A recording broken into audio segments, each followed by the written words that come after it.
Je m'appelle Simon Barrett et j'ai passé des années à couvrir des histoires que la plupart des gens considèrent comme des légendes. Mais certaines choses dépassent las le domaine des mythes. L'histoire que je m'apprête à raconter ne figure ni dans les manuels ni dans les articles de presse. Il s'agit d'une vérité cachée sous des couches de tromperie et de secret gouvernemental, tapie dans un endroit où nous n'étions pas censés aller. J'étais journaliste d'investigation indépendant depuis près de 15 ans lorsque j'ai été contacté par une agence anonyme qui m'a fait une proposition bien rémunérée. La mission était simple, enquêter sur le triangle des Bermudes et faire un rapport sur tout ce qui sortait de l'ordinaire. Au début, cela semblait risible. Pensait-il que j'étais un écrivain spécialisé dans les voyages? Le briefing, cependant, n'avait rien d'ordinaire. Dans une pièce discrète et faiblement éclairée, on m'a remis un dossier scellé, du genre de ceux que l'on voit uniquement dans les films d'espionnage. Le visage de l'agent, caché par l'ombre de son fedora, ne laisse transparaître aucune émotion pendant qu'il récite mes instructions. Je ne devais parler de cette mission à personne, pas même à mes amis les plus proches. Ce qui était dans le triangle devait rester dans le triangle. J'ai pensé que c'était une façon ridicule d'annoncer une mission facile. Mais quelque chose dans ses yeux, une lueur de peur, m'a dit qu'il ne s'agissait pas d'une simple histoire de fantôme. L'agent a dit une dernière chose avant que je ne parte. Monsieur Barrett, si vous rencontrez des anomalies, n'oubliez pas que les choses que vous voyez ne vous voient peut-être pas.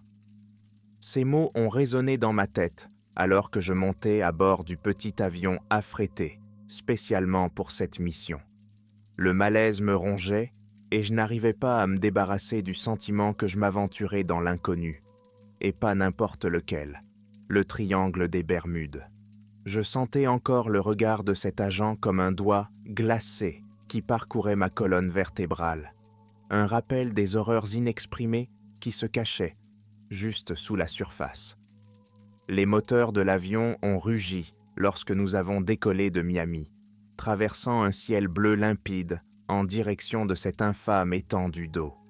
Mais alors que nous approchions des coordonnées, un phénomène étrange s'est produit. Ma montre s'est arrêtée de tourner. Le ronronnement du moteur s'est transformé en un grondement sourd, faisant vibrer mes os comme si l'air lui-même s'était épaissi, rendant la respiration plus difficile. Le pilote, le visage pâle et ruisselant de sueur, marmonnait pour lui-même. Ça fait toujours ça. À chaque fois. À chaque fois, mon pouls s'est accéléré. J'ai serré mon siège, tandis qu'une force invisible semblait tirer sur l'avion, nous entraînant vers le bas, plus profondément dans un vide nuageux. L'obscurité a englouti la vue, puis, sans crier gare, nous l'avons traversée pour découvrir une mer sans fin qui s'étendait au-dessous de nous, silencieuse, immobile, et que la moindre vague ne venait pas briser. Le pilote ne parlait pas, son expression était figée dans l'effroi.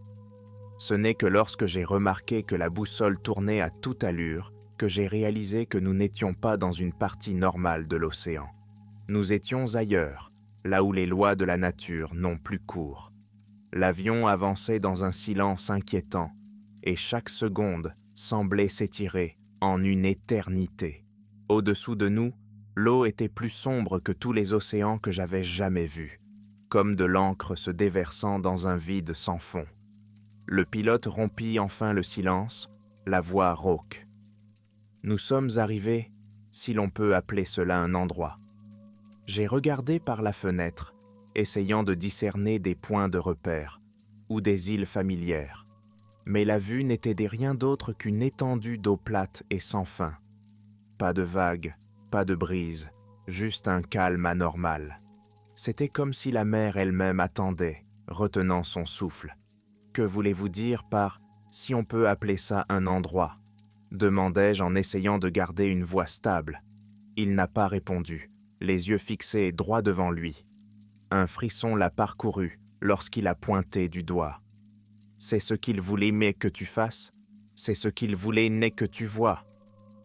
J'ai suivi son regard, et là, brisant la monotonie plate de l'eau, se trouvait une petite île, enveloppée de brume. Elle n'aurait pas dû être visible par ce temps. Elle était là, comme un fantôme, à nous attendre. Au fur et à mesure que nous descendions, un frisson m'a envahi, un sentiment dont je ne pouvais me défaire, comme si nous nous introduisions dans un endroit interdit. L'atterrissage a été brutal, l'avion dérapant sur le sable mouillé du rivage de l'île. J'ai trébuché à l'extérieur, les jambes instables sur le sol humide. En me stabilisant, j'ai aperçu quelque chose qui m'a glacé le sang. Un navire rouillé, à moitié enterré, dépassant du sable, sa coque tordue et pourrie. Le nom S.S. Collier était à peine visible, gravé en lettres délavées, sur le métal.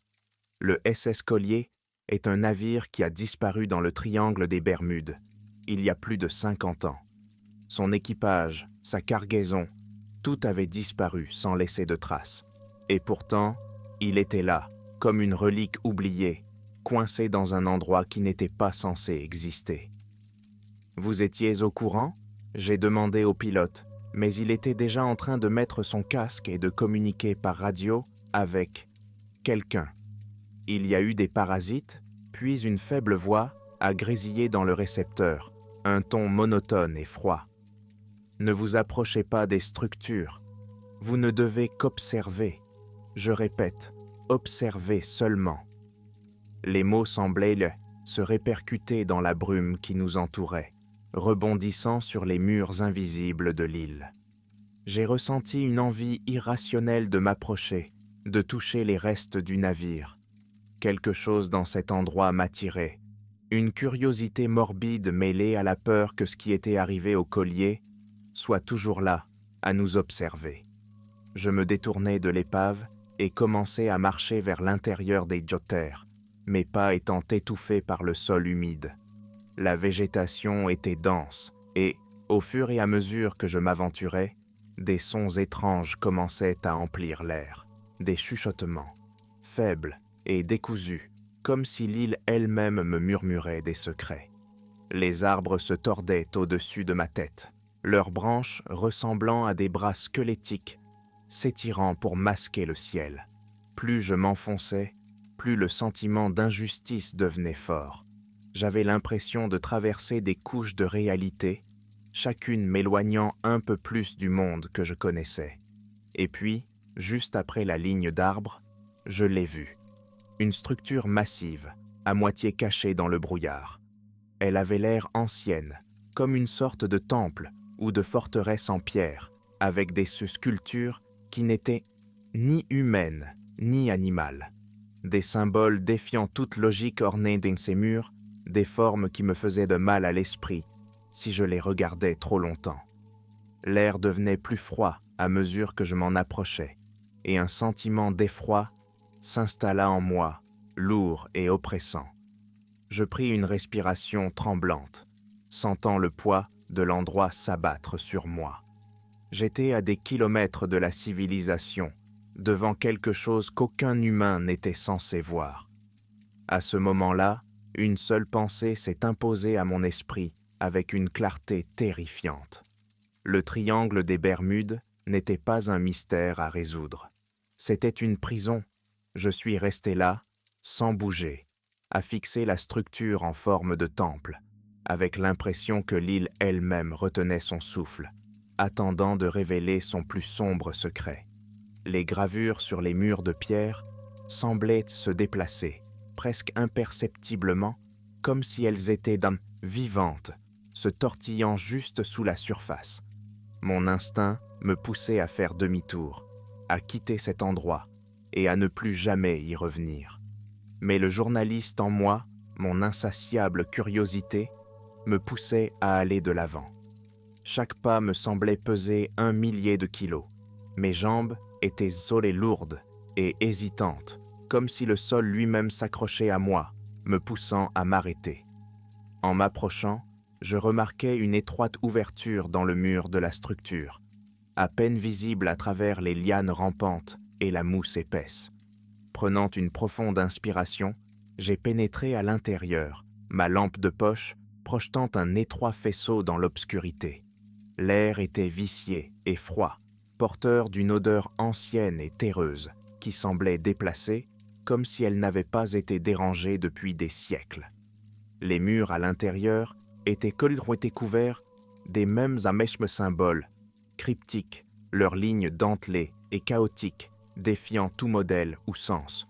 Certaines gravures semblaient en représenter des créatures, des figures allongées, aux yeux creux, aux membres tordus et aux expressions proches de l'agonie ou de la folie. D'autres représentaient des portes ou des portails, chacun entouré de figures plus petites qui semblaient donc tendre la main, désespérées et terrifiées. Plus je m'enfonçais, plus le silence devenait oppressant, ponctué seulement par le faible goutte à goutte de l'eau qui résonnait dans la chambre. Mon cœur battait la chamade à mesure que je m'aventurais plus loin, ma lampe de poche vacillant à chaque pas. Puis, au centre de la pièce, je l'ai vu. Un grand piédestal de pierre, et sur lui, un artefact particulier. Une pierre noire tordue, polie jusqu'à l'éclat d'un miroir. De la taille d'un petit rocher, elle semblait absorber la lumière, projetant une ombre trop profonde, trop sombre. Quelque chose me donnait la chair de poule, un instinct primaire m'avertissant de garder mes distances. Mais malgré ma peur, je n'arrivais pas à détourner le regard. Plus je regardais, plus je ressentais une étrange attraction, comme si la pierre elle-même me tendait la main, sondait mon esprit. J'ai senti des images défiler dans mes pensées, des paysages étranges et étrangers, de vastes villes sous des cieux noircis, remplis de structures imposantes qui défiaient la raison ou la gravité. Et puis, je l'ai entendu, un murmure, bas et guttural, emplissant mes oreilles comme le murmure des vagues sur un rivage lointain. Bienvenue, voyageur. La voix résonnait dans mon esprit, comme si elle venait de quelque part au-delà de la pièce, au-delà de l'île, peut-être même au-delà de ce monde. Mes mains tremblaient tandis que je regardais autour de moi, essayant de trouver la source, mais la chambre était vide. J'étais seul, ou du moins c'est ce que je pensais. Le murmure continua, remplissant mon esprit de fragments de connaissances, de morceaux d'histoire qui dépassaient tout ce que je pouvais comprendre. Il me montra des flashs de la raison d'être de l'île, comment elle avait autrefois servi de passerelle, de porte entre notre monde et un endroit bien plus sombre. Et puis, dans un élan d'horreur, j'ai compris. Le triangle des Bermudes n'était pas seulement une anomalie, c'était une frontière, une ligne entre les réalités, une barrière contenant quelque chose qui ne devrait jamais pénétrer dans notre monde. Ce temple, cette île, était un verrou, scellant ce qui se cachait de l'autre côté. Au fur et à mesure que la révélation s'imposait à moi, les chuchotements se firent plus forts, plus insistants. Je sentis mon emprise sur la réalité s'effriter, ma vision se brouiller, tandis que les images se déversaient dans mon esprit, me submergeant de pensées qui mentaient pas les miennes. « Relâchez-nous », murmura la voix, plus froide maintenant, teintée de désespoir. « Brisez le sceau. » Je reculai en titubant, luttant pour garder l'esprit clair. Je ne savais pas à quoi j'avais affaire, mais mon instinct me disait de quitter cet endroit, de m'enfuir avant qu'il ne soit trop tard.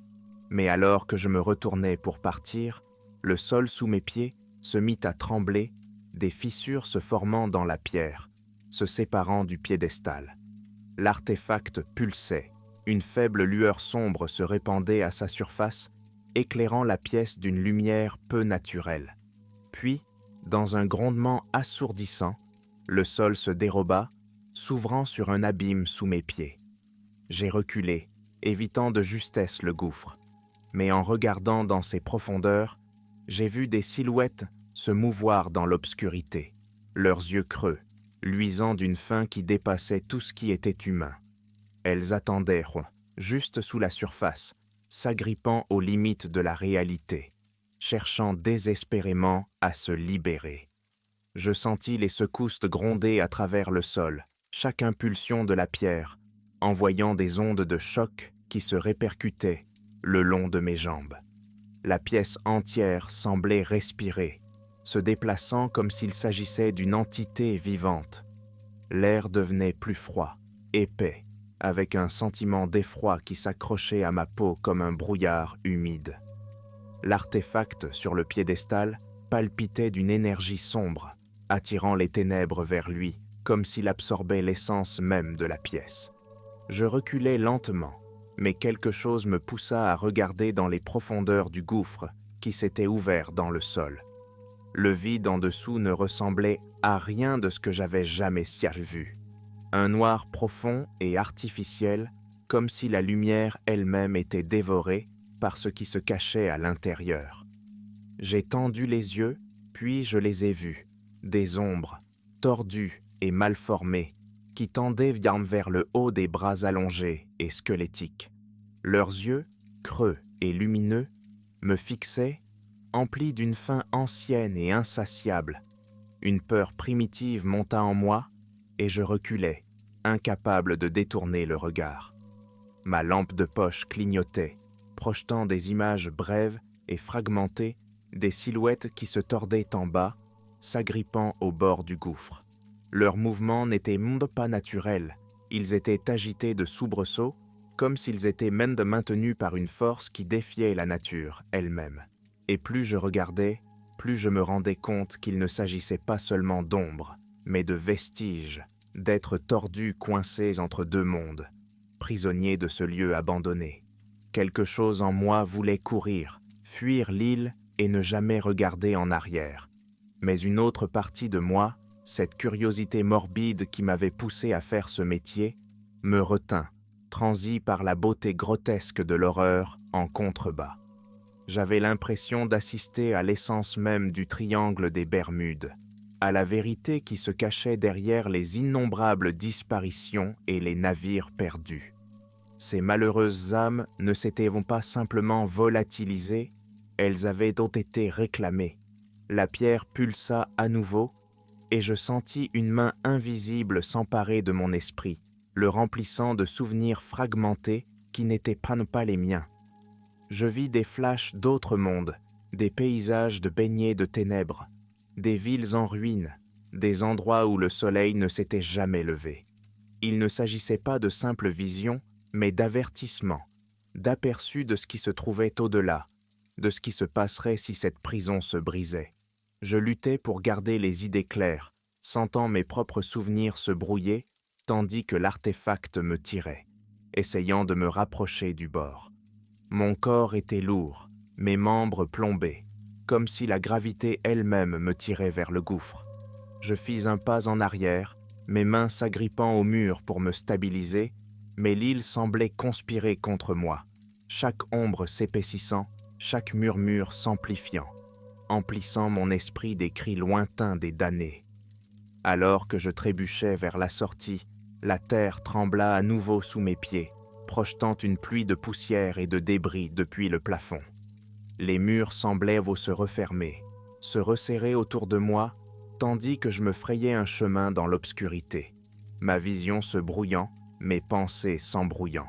Je sentais l'île se resserrer, comme si elles étaient vivantes, décidées à me maintenir dans ses limites, refusant de me laisser m'échapper.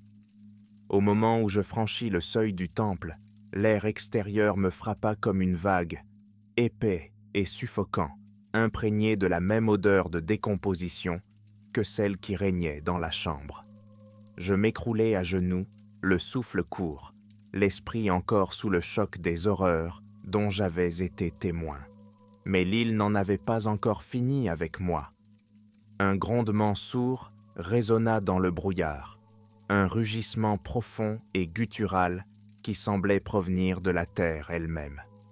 Je me retournai, le cœur battant la chamade, lorsque je vis des ombres se mouvoir entre les arbres, émergeant de la brume. Des figures qui portaient les mêmes yeux creux, les mêmes formes tordues que les créatures du gouffre. Elles étaient léapotées libres, elles n'étaient maintenant plus confinées dans les profondeurs du temple, et elle venait me chercher. À ce moment-là, la véritable nature du triangle des Bermudes est devenue horriblement claire. Ce n'était pas seulement un lieu de phénomènes étranges ou d'anomalies magnétiques, c'était une frontière, un voile mince entre notre monde et une réalité plus sombre, plus malveillante, et je l'avais perturbée, affaiblissant la barrière qui tenait ces horreurs à distance.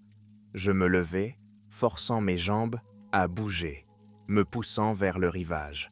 La brume s'épaississait autour de moi, obscurcissant mon chemin, donnant à chaque pas l'impression d'une lutte contre une force invisible. Les ombres se rapprochaient, leurs mouvements étaient anormalement silencieux, leurs yeux fixés sur moi, avec une faim qui allait au-delà de la subsistance physique. L'avion était en vue, une lueur d'espoir dans l'obscurité. J'ai couru, respirant par à-coups, sentant l'emprise de l'île s'affaiblir au fur et à mesure que j'approchais du rivage. Mais au moment où j'atteignais le bord du sable, une dernière secousse a ébranlé le sol, m'envoyant m'étaler sur la terre humide. Je me relevai, jetant un dernier coup d'œil en arrière. Les ombres s'étaient arrêtées à l'orée de la forêt, leurs formes enveloppées de brume, m'observant de leurs yeux creux, comme si elles me défiaient de revenir. J'ai trébuché vers l'avion, mon cœur battant la chamade, tandis que je jetais un coup d'œil en arrière, m'attendant à ce que les ombres s'élancent vers l'avant, traversant le sable et m'entraînant à nouveau dans cette forêt obscure. Mais elles restèrent à la lisière, leurs yeux creux observant, sans ciller, comme si elles étaient retenues par une barrière invisible. C'était comme si l'île elle-même les retenait, ne voulant pas les laisser s'éloigner de son cœur. Le pilote attendait près de l'avion, le visage vidé de ses couleurs. Il avait dû voir la terreur dans mes yeux, la folie que j'avais ramenée avec moi de ce temple maudit. Il n'a rien dit, il m'a simplement fait signe de monter à l'intérieur. J'ai à peine réussi à boucler ma ceinture qu'il a mis le moteur en marche, les hélices de l'avion traversant l'épais brouillard. Pendant l'ascension, j'ai regardé par le hublot, le regard fixé sur l'île qui rétrécissait en contrebas.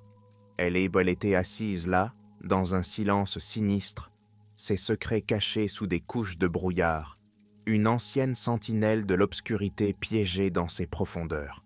Je savais que l'horreur que j'avais aperçue était loin d'être contenue. La pierre que j'avais dérangée, l'artefact, n'était pas seulement une relique, c'était une clé, et j'étais dangereusement proche de la tourner. Les nuages se sont refermés autour de nous, bloquant la vue de l'île, et j'ai laissé échapper une respiration tremblante, sentant le poids de l'endroit se détacher enfin de mes épaules. Le silence du pilote s'est installé entre nous, lourd de questions non exprimées et de craintes partagées. Il n'était pas nécessaire de discuter de ce que nous avions vu. Nous avions tous deux compris que le triangle des Bermudes était bien plus qu'un simple mystère maritime. Alors que nous prenions de l'altitude, j'ai ressenti un étrange picotement à la base du crâne, comme si quelque chose persistait, un faible écho des murmures du temple. Ma main se porta instinctivement à ma nuque, effleurant ma peau. C'est alors que je remarquai une petite marque, presque imperceptible, quelque chose qui n'était pas là auparavant. Elle était froide au toucher, picotant d'une énergie qui faisait trembler mes doigts. Je retirai ma main, l'effroi m'envahissant l'estomac. La marque, pas plus grande qu'une empreinte digitale, pulsait faiblement, comme si elle y était vivante. J'entendais encore ces mots que résonnaient dans mon esprit. « Relâchez-nous ». Les implications me frappèrent comme une vague de nausée. Je n'avais pas quitté l'île indemne. Ce qui se trouvait dans le triangle des Bermudes ne s'était pas contenté de ma brève visite. Il m'avait marqué, avait revendiqué une partie de moi. Je n'étais plus seulement le témoin de ces horreurs. J'étais un porteur, un lien entre deux mondes, la barrière affaiblie par mon intrusion. Lorsque nous nous sommes dégagés des nuages épais, la lumière du soleil a inondé la cabine, m'apportant un répit momentané. mais je savais que rien ne pourrait effacer ce que j'avais vu, ce que j'avais touché. Le triangle des Bermudes n'était pas seulement un piège, c'était un conduit, une porte d'entrée. Et en posant le pied sur cette île, j'en avais emporté une partie avec moi. Le vol de retour a été flou, chaque moment étant hanté par la peur de ce qui sommeillait sous ma peau. Je savais que, quoi que représentait cette marque, ce n'était qu'une question de temps avant qu'elle ne se réveille, avant qu'elle ne franchisse la barrière, jusqu'à l'endroit où elle avait été retenue prisonnière. Lorsque nous avons finalement atterri, je suis sorti de l'avion, sentant la chaleur familière du soleil sur mon visage. Mais je savais que je ne me sentirais plus jamais en sécurité. Le triangle ne s'était pas contenté de me montrer ses secrets. Il m'avait lié à eux, m'attachant à une obscurité qui resterait à jamais tapie au-delà de ma compréhension. En m'éloignant de l'avion, je pouvais encore sentir la marque froide sur mon cou, qui me rappelait que les horreurs du triangle des Bermudes ne se limitaient pas à ses eaux ou à ses côtes. Elles faisaient désormais partie de moi, attendant, observant, attendant leur heure. Au fond de moi, je savais que l'île ne m'avait laissé partir que parce qu'elle avait laissé sa propre marque en retour.